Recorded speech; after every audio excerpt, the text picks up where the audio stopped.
അതിന് പിഴിയാൻ വേണ്ടിയിട്ട് ഇപ്പം നെവിൻ അല്ലെങ്കിൽ മറ്റൊരാൾ എക്സ് ഓർ വൈ അവരെ കൊണ്ട് ഏൽപ്പിച്ചിട്ട് അനുമോളെ പരമാവധി ബുള്ളി ചെയ്യിപ്പിക്കും, അനുമോൾ ഇഷ്ടപ്പെടുന്നവരെ കരയിപ്പിക്കും, അനുമോൾ ഇഷ്ടപ്പെടാത്തവരെ കൊണ്ട് കൈയടിപ്പിക്കും. ഈ കാര്യങ്ങൾ ഒരു അടിയുടെ ഒരു സാധനം എനിക്ക് കുറച്ച് പേര് അയച്ചു തന്നിട്ടുണ്ട്. അടി നിങ്ങൾ കേൾക്കുന്നുണ്ടോ നമുക്ക് നോക്കാം. നമുക്ക് അടി ഹലോ ഗൈസ്, വെൽക്കം, വണക്കം. ഇപ്പം നമ്മൾ ഈ ഒരു വീഡിയോയ്ക്കകത്ത് ഉദ്ദേശിക്കുന്ന വെച്ചാൽ ബിഗ് ബോസിൻ്റെ ഫൈനൽ ഗെയിമാണ്. ഇതൊരു ഫൈനൽ ഡെസ്റ്റിനേഷൻ എന്നൊക്കെ നമ്മൾ പറയുന്നത് പോലെ നമ്മളെ പിന്തുടരുന്ന അഥവാ നിങ്ങളെ അടക്കം പിന്തുടരുന്ന ഈ ബിഗ് ബോസിൻ്റെ ഒരു സ്ട്രാറ്റജിയാണ്. ഇതെന്താണ് ഈ ഒരു സ്ട്രാറ്റജി എന്ന് അനലൈസ് ചെയ്ത് ഇപ്പം നിങ്ങൾക്കൊന്ന് പറഞ്ഞു തന്നാൽ ചിലപ്പോൾ നിങ്ങൾക്ക് ഇനി അങ്ങോട്ട് മുന്നോട്ട് പോകുന്ന ഒരു കാര്യത്തിൻ്റെ അകത്ത് ബിഗ് ബോസിൻ്റെ കളികൾ നിങ്ങൾക്ക് കുറച്ച് മനസ്സിലാക്കാൻ വേണ്ടിയിട്ട് അവിടുത്തെ കണ്ടസ്റ്റൻറ്റിൻ്റെ കളി എന്ന് പറയുന്നത് ബിഗ് ബോസിൻ്റെ കളിയാണല്ലോ. അവിടെ എന്തൊക്കെ പുറത്ത് വരണം എന്നുള്ളത് പുറത്ത് വരേണ്ട തീരുമാനിക്കുന്ന ബിഗ് ബോസാണ്. അതുകൊണ്ട് തന്നെയാണ് ഈ അവസാനത്തെ ലാപ്പിലെ ഈ TVR റേറ്റിംഗ് അഥവാ പക്കാ റേറ്റിംഗ് കൂട്ടി പരമാവധി നേട്ടം കൊയ്യുക എന്നുള്ളൊരു കാര്യം അതിനകത്തുള്ള സംഭവം. എന്തുകൊണ്ട് ഈ ഒരു സമയത്ത് നടക്കുന്നു വെച്ചാൽ വേറെ ഒന്നുമല്ല, കുറച്ച് ഡൗൺ ആയി നിന്ന സീസണിൽ അവസാന നിമിഷം ഇമോഷണൽ കണക്ഷനായിട്ട് കിട്ടിയ ഒരു കണ്ടസ്റ്റൻറ്റ്, അത് ജനങ്ങൾക്ക് കൂടുതൽ കണക്ഷൻ കിട്ടിക്കൊണ്ട് വന്നത് അനീഷ് ആണെങ്കിലും ഫൈനൽ ലാപ്പിലേക്ക് വന്ന സമയത്ത് അത് നേരെ അനുമോളിലേക്ക് തിരിയുന്നു. ഇപ്പോൾ ഇത് കേട്ടിട്ട് അനുമോളുടെ സെറ്റപ്പാണെന്ന് പറഞ്ഞാൽ എനിക്ക് നിങ്ങളെ കാണിക്കാൻ വേണ്ടിയിട്ടൊരു വിരലുണ്ട്. ഞാനത് കാണിക്കാത്തതെന്ന് വെച്ചാൽ എൻ്റെ ഒരു മാന്യത കൊണ്ട് മാത്രമായിരിക്കും. കാരണം എനിക്ക് ഈ ആരുടെയെങ്കിലും PR എടുത്തോ മറ്റോ തേങ്ങാക്കൊല ഉണ്ടാക്കാൻ വേണ്ടിയിട്ടാണെങ്കിൽ ഈ സീസണിൻ്റെ തുടക്കത്തിൽ അങ്ങ് ചെയ്താൽ മതിയായിരുന്നു. ഇതിന് മുമ്പുള്ള സീസണുകളും ചെയ്തിട്ടുണ്ട്. ഓക്കെ, ഇനി അതൊക്കെ അവിടെ നിൽക്കട്ടെ, ഞാൻ അരഗൻ്റ് ആവുന്നില്ല. നമുക്ക് ആമായിട്ട് സംസാരിക്കാം. ബിക്കോസ് നമ്മൾ സംസാരിക്കുന്ന ബിഗ് ബോസിനെ കുറിച്ചാണ്. അപ്പോൾ ഇവിടെ എന്താണ് ഗെയിം എന്നുള്ള കാര്യം, ഇതിന് മുമ്പ് ഒരു അടിയുടെ ഒരു സാധനം എനിക്ക് കുറച്ച് പേര് അയച്ചു തന്നിട്ടുണ്ട്. അടി നിങ്ങൾ കേൾക്കുന്നുണ്ടോ നമുക്ക് നോക്കാം. നമുക്ക് അടിയുടെ സൗണ്ട് കേട്ടു.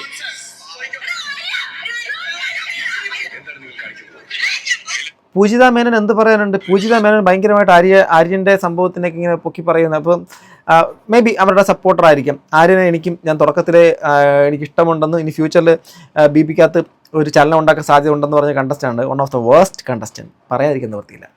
അത്ര തന്നെ. അതാണ് ഈ പറയുന്ന ആര്യൻ സാർ. കാരണം ആര്യൻ സാറ് അടിച്ചു എന്നുള്ള സാധനമാണ്. ഇപ്പം കൈവച്ചു എന്നുള്ള കാര്യം അവിടെ നിന്ന് അവരൊക്കെ ചോദിക്കുന്നുണ്ട്, എന്തിനാണ് കൈവച്ചത്?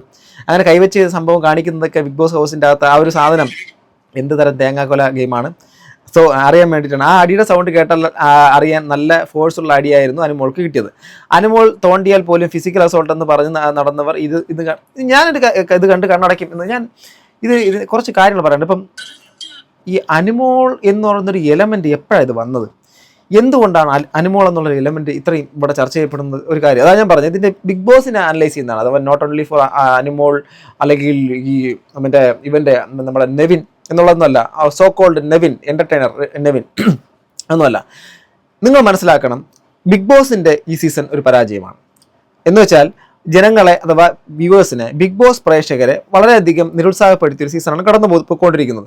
അതിൻ്റെ ഫൈനൽ ലാപ്പ് വരെയും അതിനകത്ത് കുറച്ചധികം കണ്ടസ്റ്റൻസുമായിട്ടൊക്കെ ഇമോഷണൽ കണക്ഷൻ ആയി വരും എന്ന് വിചാരിച്ചിട്ടും അത് സാധ്യത ഉണ്ടായിരുന്ന, അഥവാ സീരിയലിലൊക്കെ ഒരു ഭയങ്കര ഒരു മെഗാസ്റ്റാർ നമ്മൾ സിനിമയിൽ പറയുന്ന പോലെ സീരിയലിനകത്തൊരു ടോപ്പ് പ്ലെയറായിട്ട് നിൽക്കുന്ന നമ്മുടെ ഒരു ആക്ടറായിട്ടുള്ള ഷാനവാസിന് കഴിഞ്ഞിട്ടില്ല, മറ്റുള്ള വന്നു പോയ പലർക്കും കഴിഞ്ഞിട്ടില്ല.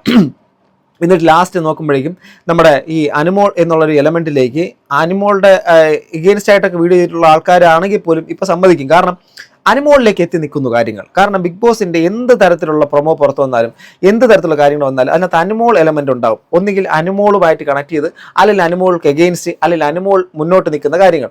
ഇത് അനുമോൾ തന്നെയായിട്ട് മുന്നോട്ട് പോയിക്കൊണ്ടിരിക്കുന്നു. അപ്പോൾ എന്തുകൊണ്ടാണ് ഇവിടെ BB കളിക്കുന്നു എന്നുള്ളതാണ്. നെവിൻ ഇറക്കി കളിക്കാനുള്ള കാര്യം രണ്ട് തരത്തിലാണല്ലോ ബിഗ് ബോസ് പ്രേക്ഷകർ എപ്പോഴും കളി കാണുക. ഒന്ന്, ഏറ്റവും കൂടുതൽ സപ്പോർട്ടുള്ള കണ്ടസ്റ്റന്റിന് എഗെയിൻസ്റ്റ് ആയിട്ടുള്ള ഒരു തരംഗം പുറത്തുണ്ടാവും. ആ പുറത്തുണ്ടാകുന്ന തരംഗം എന്ന് പറഞ്ഞാൽ ഏറ്റവും കൂടുതൽ സപ്പോർട്ട് കിട്ടുന്ന ആ ഒരു കണ്ടസ്റ്റന്റിന്റെ ഓപ്പോസിറ്റ് നിൽക്കുന്ന എല്ലാ ആൾക്കാരെയും കൂടെ ചേർത്തുകൊണ്ടുള്ള ഒരു തരംഗമായിരിക്കും. അതിനകത്ത് നിന്ന് ഇനിയുള്ള എപ്പിസോഡുകളിലും പല ആൾക്കാർ പുറത്തേക്ക് പോകും, അഥവാ എവിക്ഷനിൽ പുറത്തേക്ക് പോകും. അപ്പോൾ ഈ പുറത്തേക്ക് പോകുന്ന ആൾക്കാരും അവിടെ ഇപ്പോൾ നിലവിൽ ഈ അനുമോൾക്ക് എഗെയിൻസ്റ്റ് ആയിട്ട് നിൽക്കുന്ന ആൾക്കാരും ചേർന്ന് ബിഗ് ബോസിൻ്റെ ഒരു കളിയാണ് ഈ നടക്കുന്നത്. അതിനകത്ത് നെവിൻ എന്നുള്ളൊരു കണ്ടസ്റ്റന്റിനെ ഇട്ട്, നെവിൻ അക്ബർ ആണല്ലോ ഇതിൻ്റെ കീ കൊടുക്കുന്ന ഒരാൾ.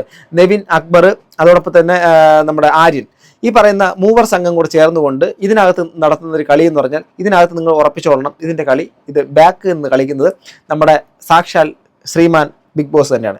ബിഗ് ബോസ് കളിപ്പിക്കുന്ന കളിയാണ്. അതായത് അനുമോൾക്ക് എഗെയിൻസ്റ്റ് ആയിട്ടൊരു ഹെയ്റ്റ് അല്ലെങ്കിൽ അനുമോൾക്ക് എഗെയിൻസ്റ്റ് ആയിട്ടുള്ളൊരു നെഗറ്റിവിറ്റി പുറത്തേക്ക് പോയാൽ സ്വാഭാവികമായിട്ടും അനുമോളെ ഇഷ്ടപ്പെടുന്നവർ അനുമോളുടെ എഗെയിൻസ്റ്റ് ആയിട്ട് നിൽക്കുന്ന ഓപ്പോസിറ്റുള്ള എല്ലാ ആൾക്കാരെയും പിടിച്ച് കയറിക്കയറ്റും. അവിടെ എന്ത് സംഭവിക്കും? സോഷ്യൽ മീഡിയ ചർച്ച ഇത് വളരെ രൂക്ഷമാക്കും. അഥവാ അനുമോൾ എന്നുള്ളൊരു പെൺകുട്ടി, നിസ്സഹായ വയസ്സുള്ള ഒരു പെൺകുട്ടി, ആ പെൺകുട്ടിക്ക് എഗെയിൻസ്റ്റ് ആയിട്ടുണ്ടാകുന്ന ആക്രമങ്ങൾ പുറത്ത് നമ്മുടെ ഈ ചർച്ചകൾ എന്നുള്ള സംഭവം ഒരുപാട് ഉണ്ടാവണം. അതോടൊപ്പം തന്നെ അനുമോൾക്ക് എഗെയിൻസ്റ്റ് ആയിട്ട് നിൽക്കുന്ന ആൾക്കാർ എന്ത് സംഭവിക്കും? ഈ പറയുന്ന അനുമോൾക്ക് എഗെയിൻസ്റ്റ് ആയിട്ട് അനുമോൾക്ക് അനാവശ്യം പറഞ്ഞുകൊണ്ടുള്ള സംഭവം ഉണ്ടാകും. അത് മൊത്തത്തിൽ ഈ അനുമോൾ ഇഷ്ടപ്പെടുന്ന ആൾക്കാരെ പ്രകോപനം ഉണ്ടാക്കിപ്പിക്കുകയും പുറത്തുള്ള ഫാൻ ഫൈറ്റിൻ്റെ ഒരു തീവ്രത വളരെയധികം കൂട്ടുകയും ചെയ്യും. ഈ സമയങ്ങളിലൊക്കെ ഫാൻസ് ഗ്രൂപ്പിൻ്റെ അകത്തുള്ള ചർച്ചകൾ എന്ന് വെച്ചാൽ ഇതിനകത്ത് എന്ത് ചെയ്യാൻ വേണ്ടിയിട്ട് പറ്റും, ഇവനെ എങ്ങനെ പുറത്താക്കാൻ പറ്റും, ഇവളെ എങ്ങനെ പുറത്താക്കാൻ വേണ്ടിയിട്ട് പറ്റും, നെവിനെ എങ്ങനെ പുറത്താക്കാൻ വേണ്ടിയിട്ട് പറ്റും, ഇങ്ങനെയൊക്കെയുള്ള സംഭവങ്ങളായിരിക്കും.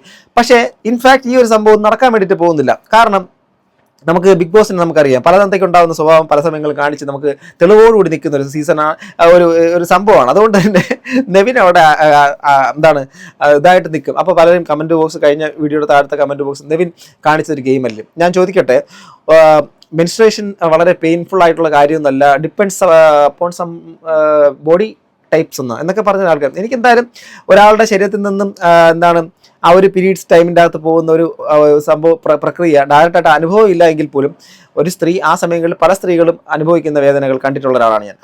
അങ്ങനെയുള്ള സമയത്ത് അവരെല്ലാവരും വളരെ ചിരിച്ച് ഉല്ലസിച്ച് സന്തോഷവതികളായിരിക്കും. മൂഡ് സ്വിങ്സ് ഒന്നും വരാത്ത വല്ലാത്ത നല്ല മാനസികാവസ്ഥയിലായിരിക്കും എന്ന് ചിന്തിക്കാൻ മാത്രം മടയനല്ലാത്തത് കൊണ്ട് അത് വളരെ സിമ്പിൾ പരിപാടിയാണെന്ന് ചിന്തിക്കാൻ എന്നെ കൊണ്ട് കഴിയത്തില്ല.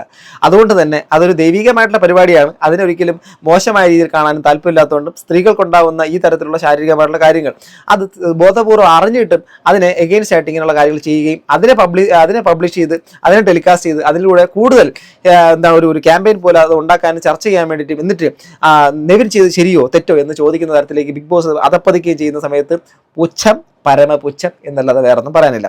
ഇവിടെ കണ്ട ആര്യൻ്റെ അടി, അതുപോലെ തന്നെ നെവിൻ്റെ നമ്മുടെ വെള്ളം കോരി ഒഴിക്കൽ, ബെഡിൽ കോരി ഒഴിക്കൽ, ഇങ്ങനെ പുറകെ നടന്നും ഈ ബാഡ് സ്മെല്ല് ഊതിക്കൊടുക്കുക എന്നടക്കം ഒരുപാട് കാര്യങ്ങൾ. ഇതിനകത്ത് പല ആൾക്കാരുടെ ആരോപണമാണ് അനുമോൾ അനാവശ്യമായിട്ട് ഇത് നമ്മുടെ ജെൻഡറിനെ വെച്ചിട്ട് പറയുന്നു, പിന്നെ മോശമായ പദപ്രയോഗങ്ങൾ, മാന്തൽ, ഇങ്ങനെ പല കാര്യങ്ങൾ ചെയ്യുന്നുണ്ട്. ഇതിനെ നിങ്ങൾ നോർമലൈസ് ചെയ്യുമെന്ന് അല്ലെങ്കിൽ നിങ്ങൾ ജസ്റ്റിഫൈ ചെയ്യും. ഇതിനകത്തുള്ള ഒരു കാര്യത്തിലും ഒരു തെണ്ടിത്തരം കാണിച്ചത് അനുമോൾ ചെയ്തിരുന്നാലും ശരി, നെവിൻ ചെയ്തിരുന്നാലും ശരി, സാക്ഷാൽ ഈ മറ്റുള്ള ആൾക്കാർ ചെയ്തിരുന്നാലും ശരി, അതിനകത്ത് ഞാൻ ഒരിക്കലും ആരെയും സപ്പോർട്ട് ചെയ്യത്തില്ല. തെറ്റ് ചെയ്തവനാരോ തെറ്റ് ചെയ്തവളാരോ ആ പറയുന്ന ആൾക്കാർ തന്നെയാണ് സംഭവം. പക്ഷേ എന്തുകൊണ്ട് ഈ സമയത്ത് അതാ പറഞ്ഞ് അനുമോളുടെ ഹേറ്റേഴ്സ് എല്ലാവരും കൂടെ ചെയ്തുകൊണ്ട് നെവിനെയും അനുമോൾക്ക് അനുകൂലമായിട്ട് നിൽക്കുന്ന ആൾക്കാരും നിഷ്പക്ഷമായിട്ടുള്ള ഒരു കൂട്ടം ആൾക്കാരുടെ സപ്പോർട്ട് ചേർന്നുകൊണ്ട് അനുമോൾക്കും വരുന്ന സമയത്ത് ഇവിടെ രണ്ട് പക്ഷമുണ്ടാവും. ആ രണ്ട് പക്ഷമാണ് ഞാൻ നേരത്തെ പറഞ്ഞ അതിനകത്ത് ഇപ്പം എന്താണ് ഈ അനുമോളുടെ ഓപ്പോസിറ്റ് ഹെയ്റ്റ് എന്നുള്ള അനുമോളോട് ഹെയ്റ്റ് ഉള്ള ആൾക്കാരെല്ലാം ഏറെക്കുറെ എല്ലാവരും കൂടെ ചേർന്നുകൊണ്ട് നെവിനെ അവിടെ പിടിച്ചേർത്താനുള്ള ശ്രമം നടത്തും. അത് ചിലപ്പോൾ ബാക്കിയുള്ള കണ്ടസ്റ്റൻസിൻ്റെയും കൂടെ വോട്ടുകൾ കൂടെ ചേർത്തുകൊണ്ട് നെവിനെ പിടിച്ചേർത്താനുള്ള വോട്ട് കൊടുക്കുന്ന പരിപാടിയാണ്. ഇവിടെ തലയൂരാൻ വേണ്ടിയിട്ട് ബിഗ് ബോസിന് ചെയ്യാൻ വേണ്ടിയിട്ട് പറ്റുന്ന ഒരു ഓപ്ഷൻ എന്ന് വെച്ചാൽ ഒന്നല്ല രണ്ട് ഓപ്ഷൻ ഉണ്ട്. ഒന്ന്, ബിഗ് ബോസിന് നമ്മുടെ ഒരുത്തൻ എന്നെക്കാട്ടിലും മേളിലല്ല, ഇവിടെ എൻ്റെ മുമ്പിൽ ഒരുത്തൻ ഒരു തെണ്ടിത്തരം കാണിക്കാൻ അനുവദിക്കത്തില്ല എന്ന് പറഞ്ഞ് നെവിനെ പുറത്താക്കാൻ ഉള്ളൊരു ഓപ്പർച്യൂണിറ്റി ഈ വീക്കെൻഡ് നടക്കാൻ സാധ്യത ഉണ്ടാവേണ്ടതാണ്. അതിന് ഞാൻ പറഞ്ഞ പലതരത്തിലുള്ള സ്വഭാവം ഉള്ളത് കൊണ്ട് അത് ബിഗ് ബോസ് ചെയ്യാനുള്ള സാധ്യത ഇല്ല. ഓക്കെ, അതർവൈസ് രണ്ടാമത്തെ ഒരു ഓപ്ഷൻ എന്ന് വെച്ചാൽ ബിഗ് ബോസ് നെവിന് വാണിംഗ് കൊടുത്തു എന്നൊക്കെയാണ് പറയുന്നത്. എത്രാമത്തെ വാണിംഗ്, എത്ര വേണോ വാണിംഗ് കൊടുക്കും, warning number 1, warning number 2, warning number 3 ഇങ്ങനെ വാണിംഗ്സ് കൊടുത്തുകൊണ്ടേയിരിക്കും. അത് കൊടുക്കുന്നതോടൊപ്പം പുള്ളിക്കാരൻ അവിടെ നിർത്തുകയും ചെയ്യും. അവസാനം ഇത്രയും ചെയ്തു തന്നതിന് ഇത്രയും നല്ല എന്താണ് പ്രത്യുപകാരം എന്നുള്ള നിലയ്ക്ക് ടോപ്പ് 5 ലിസ്റ്റിലേക്ക് നെവിനെ കൊണ്ട് നിർത്തും. അതോടുകൂടി നെവിനും നമ്മുടെ ബിഗ് ബോസും തമ്മിലുള്ള ഒരു കോൺട്രാക്ട് അവസാനിക്കുന്നു. നൈസായിട്ട് ഈ ഒരു കാര്യത്തിൻ്റെ അകത്ത് നെഗറ്റിവിറ്റിയും ബുള്ളിയിങ്ങും അകത്തു നിന്നുള്ള ടോർച്ചറും എല്ലാം അട്രോസിറ്റി എല്ലാം അനുഭവിച്ചതിൻ്റെ പേരിൽ ഒരു കപ്പും കൂടെ അനുമോൾക്ക് കിട്ടുന്നുള്ള കാര്യം. അതായത് ഒരു മനുഷ്യനെ എങ്ങനെ വടക്കാക്കി തനിക്കാക്കാം എന്നുള്ള രീതിയിൽ നമ്മുടെ മാസ്റ്റർ ബിരുദം എടുത്തിട്ട് നിന്ന കളിയാണ് ഈ ബിഗ് ബോസ് ഇപ്പോൾ കളിക്കുന്നത്. സിംപ്ലി ഞാൻ ഇത് പറഞ്ഞ് നിങ്ങൾക്ക് മനസ്സിലാക്കാൻ വേണ്ടിയിട്ട് പറ്റിയെന്ന് ഞാൻ വിശ്വസിക്കുന്നു. വളരെ ലഘുവായി ചിന്തിച്ചാൽ അനുമോൾക്കുണ്ടാകുന്ന ഹെയ്റ്റ്, അനുമോൾക്കെതിരെ ഉണ്ടാകുന്ന ആക്രമങ്ങൾ, അനുമോൾ എന്നുള്ള വ്യക്തി ഇഷ്ടപ്പെടാത്ത ആൾക്കാരെല്ലാം നെവിന് അനുകൂലമാക്കി മാറ്റും. അങ്ങനെ നെവിന് കുറച്ച് കൂടുതൽ സപ്പോർട്ട് കിട്ടും. അതേസമയത്ത് മറ്റുള്ള കണ്ടസ്റ്റൻസിൻ്റെ ആൾക്കാർ പോലും ഈ അനുമോൾക്ക് ഇങ്ങനെ ഇത് നേരിടുന്ന സമയത്ത് അനുമോളിലേക്ക് സപ്പോർട്ട് വരുമ്പോൾ അനുമോളുടെ സപ്പോർട്ട് വളരെയധികം കൂടും. ചർച്ചകൾ പുറത്ത് പുരോഗമിക്കും. ആ ഇത് കാരണം സ്വാഭാവികമായിട്ടും കോണ്ടന്റുകൾ ഒത്തിരി പുറത്തേക്ക് വരും. അങ്ങനെ ബിഗ് ബോസിൻ്റെ TVR റേറ്റിംഗ് എന്നുള്ള സാധനം കുത്തനെ ഉയരും. അതിലൂടെ വളരെയധികം ഇത്രയും നാളത്തെ ഡൗൺഫോളിൽ നിന്ന് BB ഇനിയുള്ള നാടകീയമായ മുഹൂർത്തങ്ങളിലൂടെ അത് തിരിച്ചു പിടിച്ചിരിക്കും. ഒരു സംശയം വേണ്ട, ഇത്രയേ ഉള്ളൂ. സിമ്പിൾ. അതുകൊണ്ട് നിങ്ങൾ വിചാരിക്കും പോലെ ഇനി ഒരു അട്ടിമറി വിജയത്തിലൂടെ മറ്റൊരു വ്യക്തിക്ക് കപ്പ് കൊടുക്കാം. ഈ ആരിനൊക്കെ ഇത്ര വൃത്തികെട്ടവനാണല്ലോ എന്ന് ചിന്തിച്ചു പോയി. എന്ത് വൃത്തികേടൊക്കെ ആയി കാണിക്കുന്നത്. കൈ അടിക്കുക. പുള്ളിക്കാരൻ്റെ പലതും ഗെയിമായിട്ട് കണ്ടിട്ട് പറഞ്ഞുള്ള ആൾ തന്നെയാണ് ഞാൻ. പക്ഷേ ഇത് ഗെയിമൊന്നുമല്ല കേട്ടോ. ആര്യൻ്റെ സഹോദരൻ പറഞ്ഞതിനെയും ആര്യൻ്റെ അമ്മ ഒന്ന് സംസാരിച്ചതിനൊക്കെ ഇതെല്ലാം ഗെയിമാണ്. ഞാൻ ഗെയിമിൻ്റെ അകത്തുനിന്നുകൊണ്ട് അകത്ത് കാണിക്കുന്ന ഗെയിമിനെ കുറിച്ച്, ആ വ്യക്തിയെ നമുക്കറിയാത്തടത്തോളം കാലം, അവരുടെ പുറത്തുള്ള ലൈഫിനെ കുറിച്ച് അറിയേണ്ട കാര്യമില്ലാത്തടത്തോളം കാലം നമ്മൾ അതിനെക്കുറിച്ച് പറയുന്നില്ല. അപ്പോൾ ചോദിക്കും മുൻകാല സീസണുകളോ എന്ന്. മുൻകാല സീസണുകളുടെ ഒരു ആവർത്തനം ഉണ്ടാവേണ്ടെന്ന് കരുതി തന്നെയാണ് നമ്മൾ ഈ പരിപാടിക്ക് ഇപ്പോൾ ഇല്ലാത്തത്. മനസ്സിലാകുന്നത്. ഞാൻ റിവ്യൂ ചെയ്യുന്നില്ലല്ലോ. പല റിവ്യൂവേഴ്സിൻ്റെയും അടിപിടി സംഭവങ്ങളൊക്കെ അങ്ങോട്ടും ഇങ്ങോട്ടൊക്കെ കാണുന്നു. ഇതൊക്കെ കാണുന്ന സമയത്തുണ്ടല്ലോ, ഇത് കണ്ടിട്ടുണ്ടല്ലോ, മറുപടികളൊക്കെ കമൻറ്റ് ബോക്സിൽ കണ്ടു. ചില റിവ്യൂവേഴ്സ് കാണിക്കുന്നത് കണ്ടോ, അവരിങ്ങനെ പറയുന്നു, അവരങ്ങനെ പറയുന്നു, കമൻറ്റ് ബോക്സ് ഓഫ് ചെയ്ത് വെച്ചിരിക്കുന്നു, ഇവിടെ നിന്ന് അങ്ങോട്ട് ഇങ്ങനെ പറയുന്നു, അങ്ങനെ ഇങ്ങനെ പറയുന്നു. നിങ്ങളുടെ അഭിപ്രായം എന്താണ് ഇതിൽ? പറയേണ്ടി വന്നാൽ പറയാം. അതല്ലാതെ ഞാൻ പറഞ്ഞില്ലേ, കാലാകാലങ്ങളിലായിട്ട് ആവർത്തിച്ച് വന്ന ശീലങ്ങൾ കുറേ ഉണ്ട്. ആ ശീലങ്ങളിൽ നിന്ന് മാറി നടക്കാനും അത് എൻ്റെ തലയിലേക്ക് പേര് നടക്കാനും താല്പര്യമില്ലാത്തതുകൊണ്ടാണ് ഞാൻ ഇതിൽ നിന്നും വിട്ടുനിന്ന് ഞാൻ എൻ്റെ വ്യക്തിപരമായിട്ടുള്ള രീതിയിൽ ഈ അഭിപ്രായങ്ങൾ പറയുന്നത്. ഇതിപ്പോൾ ഇന്ന് അനുമോൾക്ക് അനുകൂലമായതുകൊണ്ട് അനുമോളുടെ ഫാൻസൊക്കെ ചിലപ്പം ഭയങ്കര സന്തോഷിക്കും. നാളെ അനുമോൾക്ക് എഗെയിൻസ്റ്റ് ആയിട്ട് എനിക്ക് തോന്നിക്കഴിഞ്ഞാൽ നാളെ അത് പറയുകയും ചെയ്യും. കാരണം എൻ്റെ നാക്ക് ഞാൻ വിലയ്ക്ക് ആർക്കും എടുത്തില്ല. പിന്നെ ഞാനൊരു കാര്യം, പല റിവ്യൂവേഴ്സിനെ കുറിച്ചും ആരോപണം ഉന്നയിക്കുന്നത് ഞാൻ തുറന്ന് പറയുന്നൊരു കാര്യമാണ്.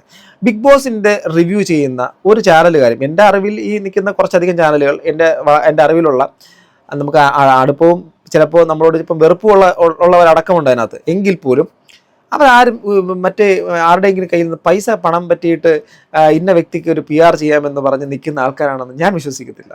കാരണം അങ്ങനെ ആ കിട്ടുന്ന പൈസ കുറേ അധികം ആൾക്കാർ കൊടുക്കുമ്പോൾ ഇവർക്ക് എത്ര കിട്ടുമെന്ന് നമുക്ക് ചിന്തിക്കാൻ വേണ്ടിയിട്ട് ഒരു 65 ലക്ഷം രൂപ കൊടുക്കാൻ പറ്റത്തില്ലല്ലോ. എന്താ 16 ലക്ഷം, പിന്നെ വേറെ ലക്ഷങ്ങൾ ഇല്ലേ? അപ്പോൾ ഒരു ശതമാനം ഒരു വിഹിതമായിരിക്കും.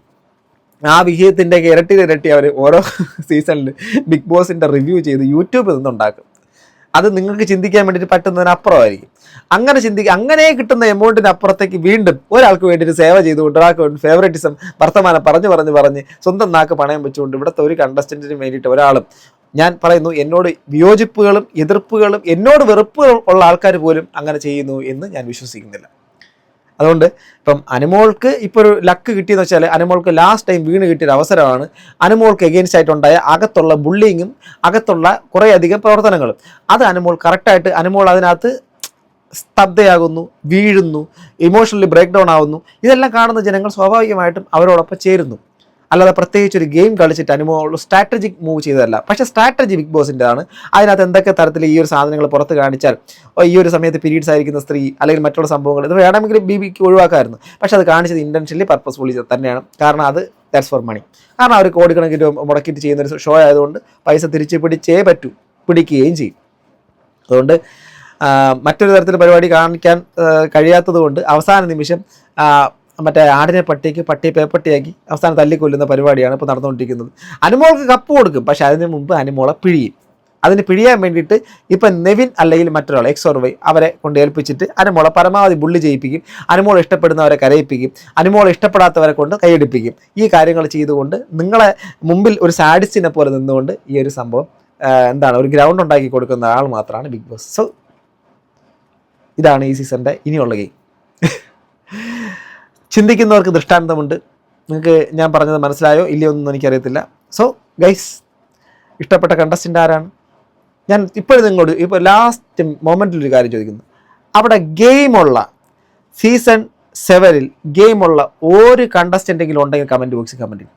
ഒരു കണ്ടസ്റ്റൻ്റെങ്കിലും ഗെയിമുള്ള കണ്ടസ്റ്റൻ്റ് ഉണ്ടെങ്കിൽ താഴെ കമൻറ്റ് ബോക്സിൽ കമൻറ്റ് ചെയ്യും. ആകെ ഉള്ളതെന്ന് വെച്ചാൽ അതിലെ ഇടയ്ക്കുള്ള ഗെയിം അടിപൊളിയായിരുന്നു, ചിലതൊക്കെ. അതർവൈസ് ബാക്കി ഗെയിമുള്ള ഒരു കണ്ടസ്റ്റൻ്റിൻ്റെങ്കിൽ അറ്റ്ലീസ്റ്റ് ഒരാളെങ്കിലും, സീസൺ ഒരുപാട് കണ്ടിട്ടുള്ള ആളാണ്, ഒരാളുടെയെങ്കിലും ഗെയിം ഉണ്ടെങ്കിൽ നിങ്ങൾ താഴെ കമൻറ്റ് ബോക്സിൽ കമൻറ്റ് ചെയ്യും. ഇന്ന വ്യക്തിക്ക് ഇന്ന ഗെയിം ഉണ്ടാണ്, എന്താണ് ആ സ്ട്രാറ്റജി നിങ്ങൾ വ്യക്തമാക്കുക. പിന്നെ താഴെ കമൻറ്റ് ബോക്സിൽ കമൻറ്റ് ഉണ്ടായിരുന്നു, എന്താണ് പാല് ദേഹത്ത് വീണ് ഹാർട്ട് അറ്റാക്ക് വന്ന ഒരാൾ പോലും ഉണ്ടായിട്ടില്ല. ഈ നടന്നു പോകുന്ന ആൾക്കാർ സ്റ്റേജിൽ പരിപാടി അവതരിപ്പിച്ചുകൊണ്ടിരിക്കുന്ന ആൾ, പാട്ട് പാടിക്കൊണ്ടിരിക്കുന്ന ആൾ, സംസാരിച്ചുകൊണ്ടിരിക്കുന്ന ആൾക്കാരൊക്കെ ഹാർട്ട് അറ്റാക്ക് വന്ന് മരണപ്പെടുന്നുണ്ട്. അപ്പോൾ പിന്നെ തണുത്ത പാല് ഇതിനകത്ത് ആ സമയത്ത് വന്ന് അത് വീഴുന്നത് വെറും ഒരു ആക്റ്റാണ്, ഒരു പാല് കൊണ്ട് വീഴുമെന്ന് തോന്നി. ഇങ്ങനെയുള്ള ആൾക്കാരുടെ ആ ഒരു മൈൻഡ് സെറ്റിനൊന്നും ചെയ്യാൻ വേണ്ടിയിട്ട് പറ്റത്തില്ല. പിന്നെ കുറേ അധികം PR കളൊക്കെ ഉണ്ട്, ഇറങ്ങി സ്വാഭാവികമായിട്ട് കളിക്കും. അപ്പോൾ അവർ മറ്റൊരാൾക്ക് വേണ്ടി ഒരാളെ ടാർണിഷ് ചെയ്യും. ഇവിടെ ഞാൻ ആരെയും ടാർണിഷ് ചെയ്യാൻ ഉദ്ദേശിക്കുന്നത്, ബട്ട് സത്യം പറയണമല്ലോ, ഇത് മൊത്തം ബിബിയുടെ കളിയാണ്. ബിബിയുടെ കളിയിൽ ചരടിൻ്റെ അകത്ത് അവസാനം കിട്ടിയ ഒരു ചൂണ്ടയിൽ അവസാനത്തെ ഇര അത് അനുമോളാണ്. അനുമോളെ കൊല വിളിച്ചാണെങ്കിൽ ബിഗ് ബോസ് TRP ഉണ്ടാക്കും. സോ ഗൈസ് ഇത്രയേ ഉള്ളൂ. സോ ഗൈസ് നിങ്ങളുടെ അഭിപ്രായം എന്താണ് കമന്റ് ചെയ്യപ്പെടുത്തുക. അനുമോളുടെ കണ്ണുനീരും അനുമോൾക്ക് അനുഭവിക്കേണ്ടത് ഇതിൽ കൂടുതൽ ഇനി നിങ്ങൾക്ക് കാണാൻ വേണ്ടിയിട്ട് പറ്റും. അടുത്ത വീഡിയോ കാണുന്നത് ഗൈസ്. ബൈ.